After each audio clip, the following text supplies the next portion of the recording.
Hoy la novela transcurrió en el Senado. Finalmente se aprobaron, les contábamos, muchos pliegues. ¿Qué es mucho? 73 pliegos, no pliegues, de candidatos. Entre ellos el de Verónica Micheli, que el gobierno o Milei no quería por ser cuñada de Hugo Alconadamón. Vamos a hablar con Martín Guerling, es senador nacional del PRO por Misiones. Hola Martín, ¿cómo estás? ¿Qué tal, Diego? ¿Cómo estás? Un gusto hablar contigo. Muy bien. ¿Cómo fue exactamente eso de que hoy se iban a tratar 50 designaciones y de repente apareció Patricia Bullrich con 73? Bueno, como decía, parte un poco de toda esta película que venimos viendo hace varios días. A ver, en labor parlamentaria se había acordado tratar 50 pliegos y eso fue lo que habíamos acordado. Y la lista que apareció no cumplía por ahí el orden cronológico de las audiencias del Senado. Entonces se pusieron otros jueces que estaban fuera de los 50 y ahí hubo un tiro y afloje. Entonces al final el Ejecutivo, digamos, Patricia, el oficialismo decidió y preguntó para que aprobáramos todo lo que tenían audiencia en esta sesión y no dejar para la próxima. Y bueno, y a partir de ahí estaba el pliego de Micheli, que necesitaban los 2/3 para poder tratarse hoy porque no tenía orden del día. Se aprobó por 2/3 y bueno, se pudo votar absolutamente todos los que tenían audiencia y estaban en condiciones de ser tratados. Pero vamos para atrás y repasemos la película. Estamos con Martín Guerling, senador nacional del PRO por Misiones. ¿Qué dijo Patricia Bullrich cuando ustedes esperaban votar 50 jueces y apareció con una carpeta con 73? ¿Qué argumentó ella? No, a ver, el argumento fue que obviamente los 74 jueces que estaban en condiciones de ir al recinto querían estar en esta sesión y no en la próxima. Querían asegurarse ya que tener el acuerdo. Y ahí empezaron, evidentemente, operaciones de diferentes partes pidiendo que ingresen a esa lista.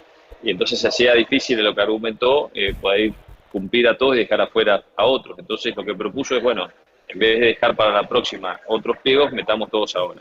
Bueno, ahí se armó un pequeño lío porque no era lo que se había acordado en la labor parlamentaria. Ahí fue donde el bloque del justicialismo salió a cuestionar que no se cumplía la palabra. Así que por eso llamamos un cuarto intermedio, nos pusimos de acuerdo y decidimos ingresar todos los pliegos, incluido darle ingreso al de Micheli por 2/3 para poder votarlo, y eso fue lo que sucedió. Pero Martín, ¿cómo aceptó, por ejemplo, el peronismo, que minutos antes había sido tan crítico y había hablado de deslealtad, etcétera? ¿Con qué los convenció Patricia Bullrich? No fue solo Patricia, fuimos todos los presidentes de bloque que estuvimos hablando ahí, y bueno, nada, se fue una conversación, porque la oposición, el kirchnerismo, iba a votar a favor de los pliegos, salvo 2 pliegos que votaron en contra. El hijo de Rosati, del juez de la Corte, Rosati, recuerden que viene del peronismo, pero le tiene una bronca bárbara al kirchnerismo. Emilio Rosati, ese no, y otro más que no sé quién es, no. Pero el resto sí. Exactamente. Bueno, pero el resto sí, incluido votaron la incorporación de Micheli también, digamos. Con lo cual, ese fue el argumento. Dijimos, nosotros queremos acompañar, podemos tener acompañamiento de todo el Pleno, vayamos con todos. Y bueno, eso fue un poco a lo que se llegó para salir para adelante y no dejar para la próxima sesión. Pero voy de vuelta por esto para que nos ayudes a entender. ¿Por qué el peronismo no quería y de repente aceptó? No, porque el acuerdo fue en labor parlamentaria, que es donde se acuerda que se va a votar en el recinto, habíamos acordado 50 pliegos y no los 74. Ahora, cuando en la plena sesión, en el transcurso de la sesión, Patricia, el bloque oficialista, plantea incorporar los 74 porque no podían ponerse de acuerdo en esa lista, bueno, ahí es donde saltan. No era lo acordado, hay que respetar la labor parlamentaria y se abrió esa discusión, por eso el cuarto intermedio, llegamos a un acuerdo y pusimos todos los jueces. Básicamente fue por eso. Hay algunos jueces, yo no recuerdo los nombres de estos jueces, a los que se les atribuye proximidad con la AFA y estaban objetados. ¿Qué pasó con esos? Esos 2 pliegos no ingresaron porque todavía no tienen dictamen de mayoría. Se le tomó la audiencia en la comisión de acuerdo, pero no tienen las firmas suficientes para tener mayoría, con lo cual todavía no están habilitados para su tratamiento. Tendrán que conseguir las firmas y si no consiguen, bueno, quedarán sin la posibilidad de acuerdo. Martín, voy a lo último, que creo que debe ser lo más importante. Acá la Colo Godoy, nuestra compañera, está anticipando, porque algunas fuentes le aseguran que, aprobado el pliego de Micheli, Milei no lo va a publicar en el decreto, o sea, no la va a aceptar. ¿Escuchaste esta versión? Y en tal caso, ¿qué pasa si eso sucede? Bueno, sí, claro que la escuché.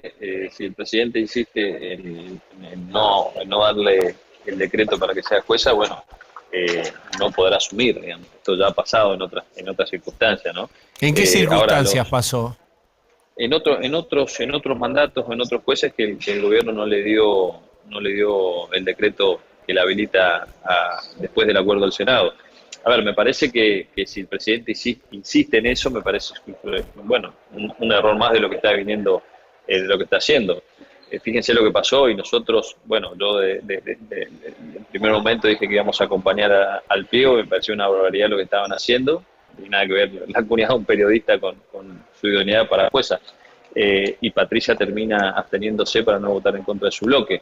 Es un precedente muy malo si hace eso el presidente. Y tengamos en cuenta que hay un montón de pliegos más que todavía van a ingresar al Senado. La semana que viene tenemos audiencias, después tenemos otras audiencias más, y si vamos a empezar a poner la vara, si es pariente de tal o tal periodista u otra cosa, me parece un antecedente malísimo. Así que hay que estar bien atentos porque puede pasar algo similar de nuevo más adelante, ¿no? ¿Y van a hacer algo? Porque, digamos, la posibilidad es una que no va a pasar, pero sería un juicio político por mal desempeño. Estuvimos hablando con algún constitucionalista y hay algunas opciones para contrarrestar lo que haría, si es que esto se cumple, el presidente Milei. Y bueno, vamos a ver. Yo ahora no te puedo decir, no lo he estudiado qué pasaría. Esperemos. Recién vi que el presidente Milei sacó un tuit felicitando al ministro Maíquez por el nombramiento de los 74 jueces. En esos 74 está incluida Micheli. Por ahí una señal y dio marcha atrás y va a firmar el decreto y la va a hacer jueza. Ahora, esperemos ese decreto para si se da o no esa circunstancia y ahí valoremos qué vamos a hacer. Insisto que sería un error muy grave, sobre todo por el argumento, ¿no? Es totalmente fuera de lugar el argumento que están poniendo. La jueza pasó por todas las instancias habidas y por haber para llegar al recinto. Recordemos que el camino de un juez para ser juez es muy largo. Primero tienen que rendir en el Consejo de la Magistratura, después tienen que tener entrevistas en el Consejo, tiene que ser elevado en una terna por el ministro del presidente. Este presidente eligió de la terna a esta jueza, la envía al Senado, tuvo las audiencias, no tuvo impugnaciones, no tuvo objeciones, se le dio el acuerdo en el dictamen de mayoría y pasa al recinto. O sea, me parece que es todo un proceso que cuando se dan cuenta que es cuñado un periodista que investiga el poder a este y a todos los poderes que han pasado, porque no es solamente con el gobierno de Milei, también investigó a Macri, a Cristina, a todos, bueno, es un argumento